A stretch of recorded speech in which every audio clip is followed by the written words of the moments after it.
and Greece doesn't want to push any more austerity on the people. Where do you see this all going? Are they going to be, exiting the EU? Do you think they'll be switching currencies? What's your take on all of this? We need to turn back the pages in history and first look at what has happened in Greece. There have been bailouts in Greece where the people had to suffer as a result of the CDS and other derivatives, other banking fraud which has taken place, gambling, and has destroyed that country. As a result of all of this, the IMF has basically taken over. And we look to 2015. This is the best example of tyranny that you will see, economic tyranny. They had a referendum, and instead they voted no to the bailout in this referendum. They said, no, we don't want the bailout. Tell them to screw off, basically. And immediately they said, no, we're going to proceed with the bailout.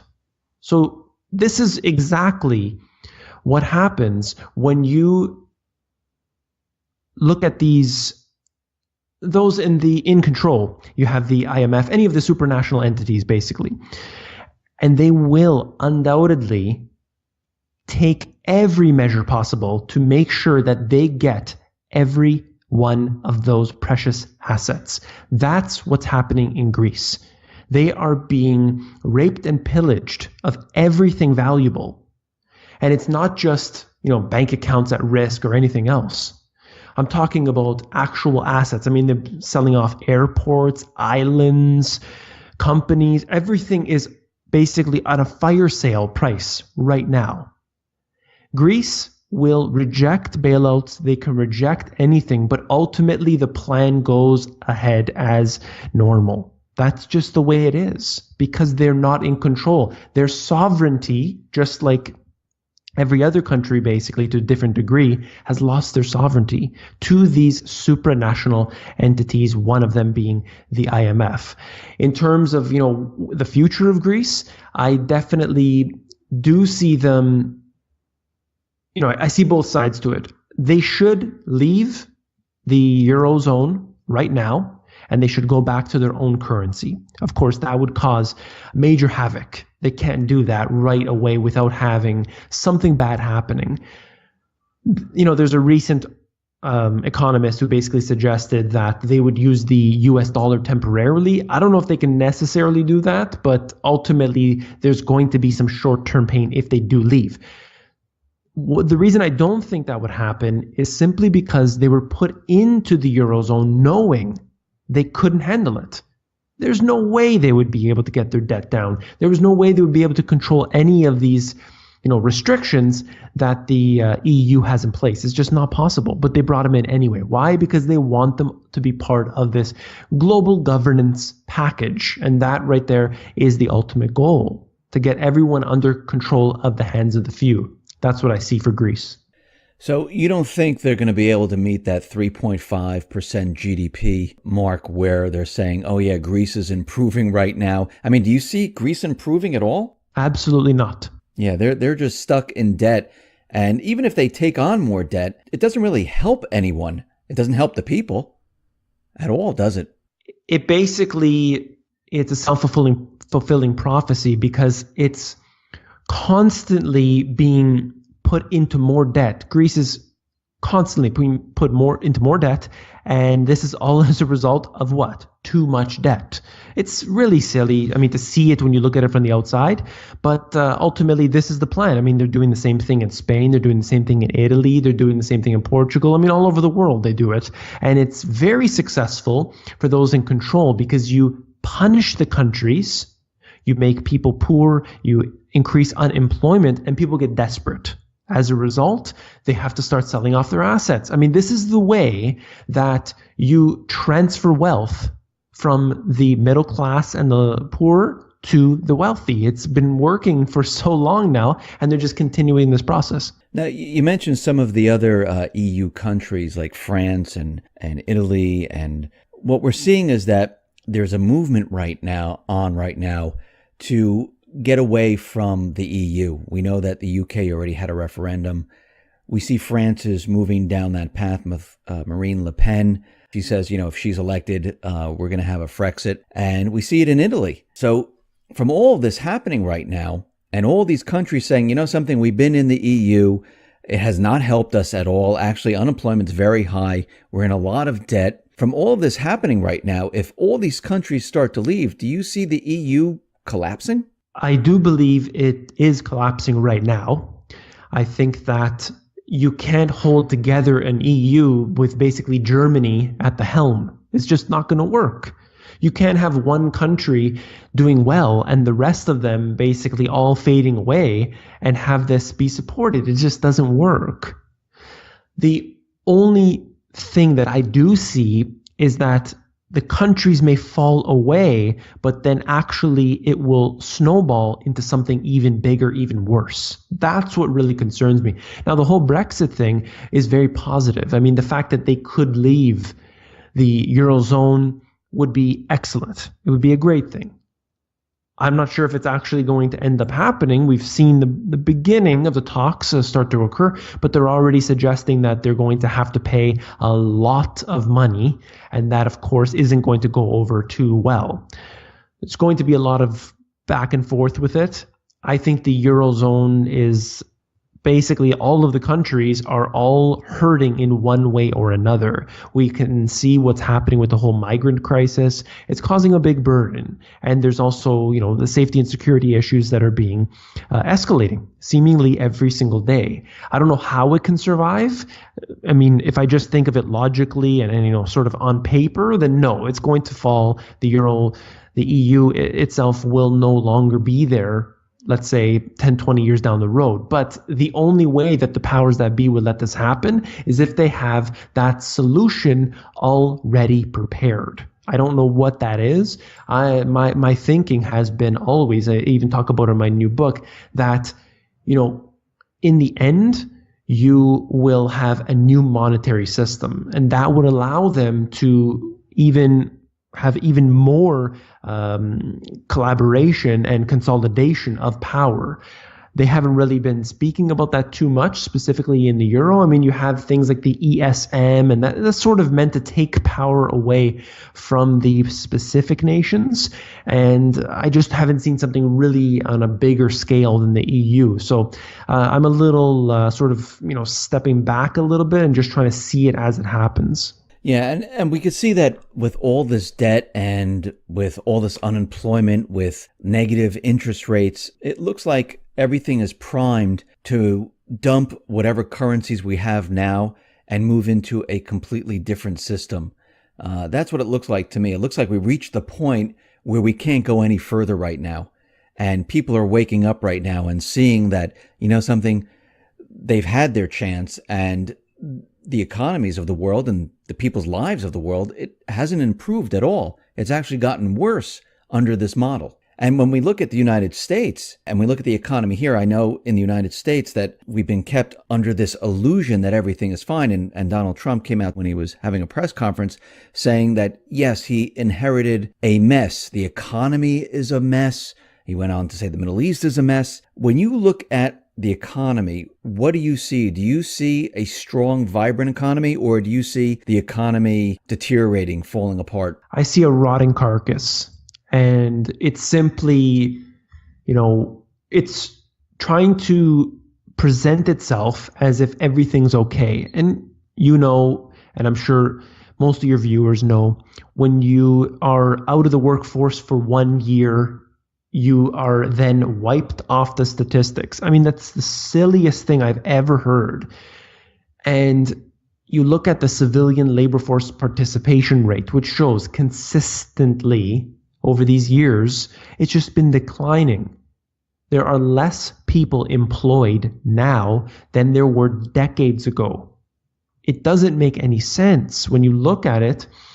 When you see the news and they're saying, unemployment is this and that, this many jobs have been added this month. I mean, the jobs reports, which, by the way, those in the financial industry pay particular attention to the jobs reports. That's like the key thing. They wait every month to see what the jobs will be like. And then they run off their traders on everything based on these. It's so silly because they're the same people being hired over and over again. The economy is dead. The economy is not coming back. That's silly to think it is. It's being replaced by robotics and automation. That's just the way it is. That's why you have country after country talking about the guaranteed basic income. They have different names for it, but basically everybody gets welfare. That's the new plan. That's the new model. They're testing it out in different cities, but that's the new model. Replace your job with a robot. Here's some welfare. Yeah, but can the country survive on that? Is it possible? There's going to be maximum poverty out there. Everybody's going to get just enough, but then maybe everybody will also have to be on some sort of food stamps. Maybe they will have their own social assistance programs that will help those in need. I mean, I don't know how it's going to all unfold. The fact is that they would have to be able to take over all the resources. That's where I see it, because as the people end up in poverty, the government has to take on more and more. And perhaps they will take assets. I don't know how it's all going to work. I think the corporations will probably have a big hand in it. These major corporations, big corporations will be, don't worry about it. We'll take over this sector. We'll take over that sector. And suddenly you start have this, fascist type of state occurring. Well, yeah, from what you're saying, it sounds like the government will control your life. You'll be dependent on the government for everything. Entirely. That is the goal. That's the ultimate goal. But who's controlling the governments? Obviously, we know that it is the major corporations. When you have your friends in all of the alumni of all these corporations are somehow working in the highest positions in government, you know what's going on. That is true. We see countries right now and creditors, they're dumping treasuries. Why do you think this is happening right now? Do they know something that we don't? I think it's short term, personally, because when I've looked at the different charts, I do see, the ups and downs. And then it reverses and it goes back the other way.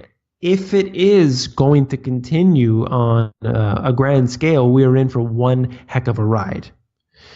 I think it's more of a short-term thing, and I don't see that China and Japan are really going to let go of the US dollar all right now, or let's say within the next, year or two. I think that's going to, move up and down a little bit. We're probably trading in a range with those, and I don't see it necessarily falling down to the ground at this time. Eventually, China, you can tell they've made it public that they want to do away with the US dollar. They don't want it anymore, or at least to the degree that they're invested in it right now. That's very clear. The Federal Reserve, of course, will have to be there to pick up the slack. They will be buying up all the debt. That's no problem. They'll just run the printing presses, and they'll do what they always do, and that is devalue the US dollar. China specifically, though, less so Japan, will definitely be diversifying. And you could see even investment. China is investing in Africa. They're investing in Venezuela. They're having, their investments all over the world. In fact, getting into places where the U.S. isn't. That's one of the very important things as well. They're obviously partnered with Russia. So I do see them slowly, over a long period of time, weaning themselves off of the U.S. debt and the U.S. dollar. Now, we see that Iran, they dumped the dollar. It's going to be in March where they officially dumped the dollar. And they're blaming this on Trump's travel ban, which I feel is absolutely ridiculous because, all the wars that are happening in the Middle East, the war that's happening in Syria, where Iran is fighting against the U.S. paid mercenaries, that wasn't a problem for them. But a temporary travel ban, that was the problem, and that's why we had to dump the dollar. Do you really think that's the real reason why Iran dumped the dollar, or do you think they planned this all along? Well, as far as I've been able to read up on this, that in many cases, they've already stopped using the US dollar. It isn't like, on March 21st, they're just going to drop it and that's it. It has already been going this way, going this route. They've done deals with India for oil and gold trades. They've been trying to do away with it for some time. Now this is just going to mark like the official day where we're not going to use it anymore. We're not going to price any of our goods in US dollar. The reason why, it's anybody's guess. They're suggesting it's the travel ban, but obviously we know that that isn't the case. I mean, the country itself doesn't care about the people. That's what we know. I mean, the government doesn't care about the actual individual. And it's not just Iran, but you look at around the world. Other countries too, they don't care about their own people. They care about who are those in control, those most powerful. Not the average individual who now all of a sudden can travel. They really don't care. That's the way I see it. Let's move into the markets right now. I mean, we're seeing the stock market continually move up right now, and we're above 20,000 points. Do you see a market correction coming, or do you think this thing is going to go much, much higher? At this point, it's all dependent on interest rates.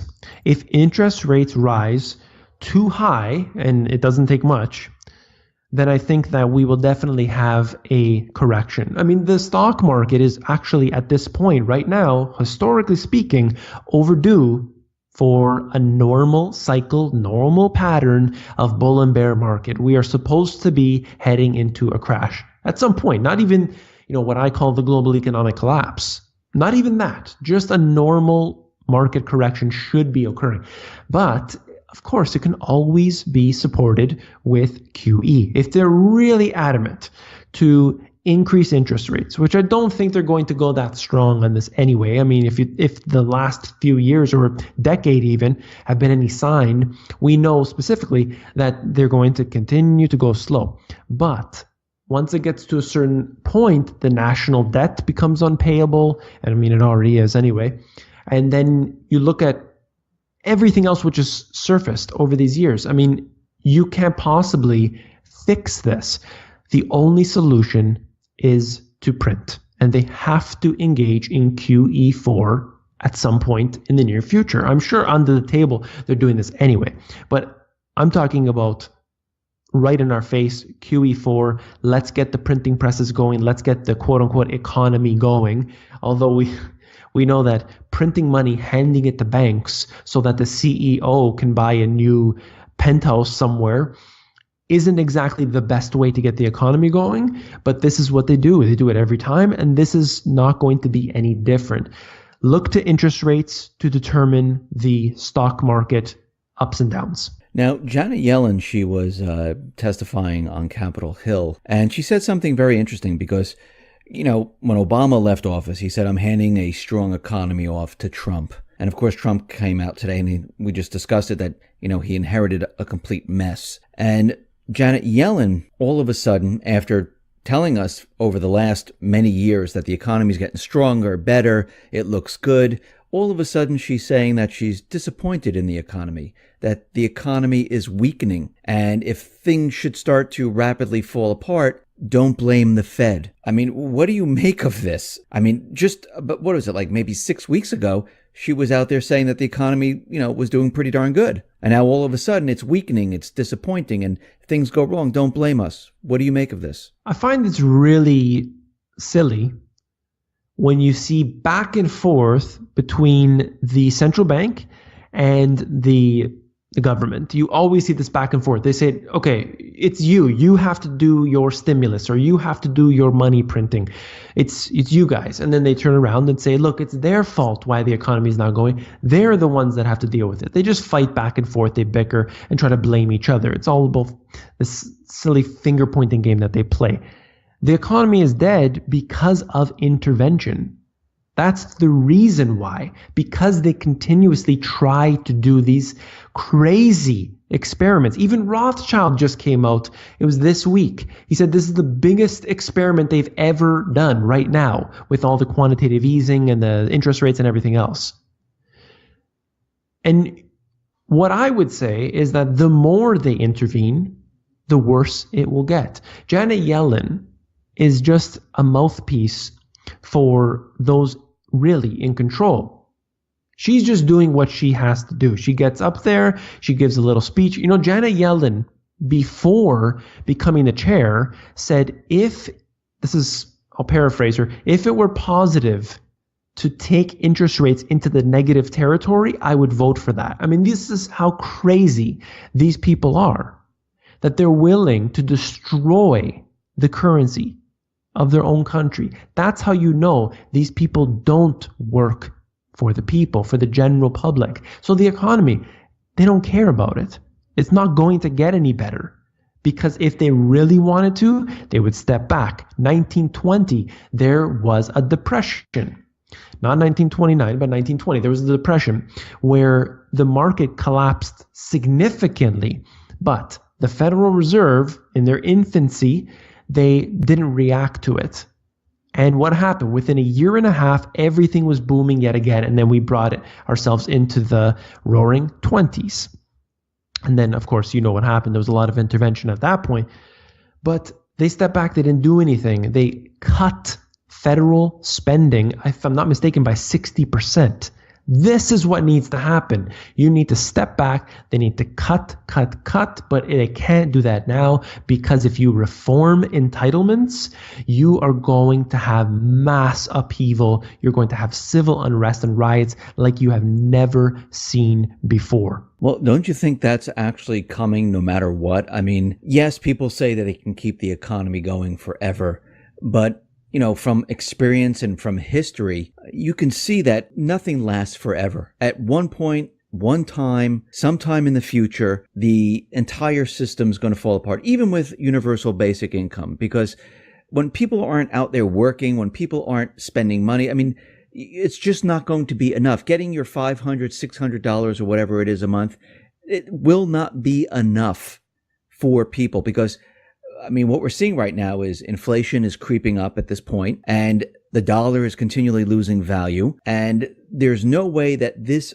debt level can be sustained because we already see federal tax receipts, they are declining. State tax receipts, they are declining, which means there's less revenue coming into the government to pay for that debt. And if the interest rates pop up just a little bit, well, we have a major, major problem. And eventually what's going to happen is that all these programs, the food stamps, the welfare, and everything else will come to an end. And like you said, we will see civil war, riots, and, we don't know how long this is going to last. Actually, I interviewed Cliff High. He said this is going to last about 5 years. And we see right now we're on that path. So do you see the U.S. actually preparing for a civil war, riots, and whatnot? There are many documents which are either declassified or they're simply publicly available, which show the U.S.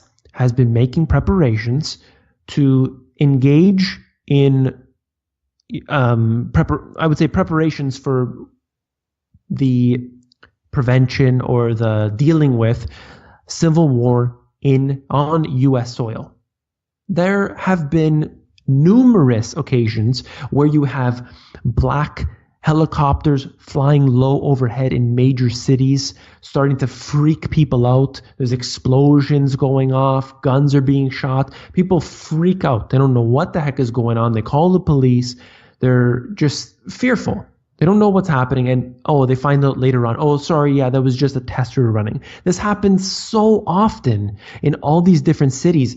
And they don't even warn people in advance. They've done testing where they spray chemicals into the subway system. They are doing all of these different tests. They have documentation available from army.mil, from all these different websites that show you specifically, yes, we are preparing for the military to take the streets. That is a fact. We know that they are preparing for it. Now, some would say, look, it's just good to be prepared and all this stuff. But it shows you how bad things have become. You don't need to necessarily go to this depth. I mean, the preparations, they're spending a lot of money, a lot of resources locally, specifically to take on the American public. I mean, you see the way that they're actors, basically. They're dressed up. They're wearing, the John Deere hats and everything else. I mean, they are set up to be the American public. And that's the way I see it anyway. I think that the conditions, as you said about the guaranteed income and things, look at what's happening in Venezuela. This is the perfect example. And I've been hearing about it from people from Venezuela specifically, and they've told me how bad things are. I mean, when you have to wait in a lineup to get simple things like bread, Everything is rationed. Everything. Don't worry about it because the government's going to control everything. We'll take care of you, right? Wrong. 2 hours in a lineup, and if your ID doesn't have the specific digits on it, they run this lottery, and do you get your bread today? Yes or no? No? Well, then you got to buy it in the black market, and it's 10 times the price. That's what's coming. You want to know what's headed in our direction? It's Venezuela. And when I say our direction, that means Canada, the US, the UK, it doesn't matter. All the Western nations in the major cities are going to be run over, just like what's happening in Venezuela. Perhaps it'll take a little bit longer to get to that degree, but it's going to happen. It has to, just because of the path we are on. Nothing is going to change that because the globalists in control designed it to be this way. David, thank you very much for being on the X22 Report Spotlight. Once again, how can people see your work? If you go over to YouTube, The Money GPS, you can see me there. I also have just released, hot off the presses, my new book, The Money GPS Global Economic Collapse. That's at Amazon, but just come over to the YouTube channel, see what I got on there, The Money GPS. Thank you. David, once again, thank you very much for being on the X22 Report Spotlight. I really appreciate it. Thank you for having me on.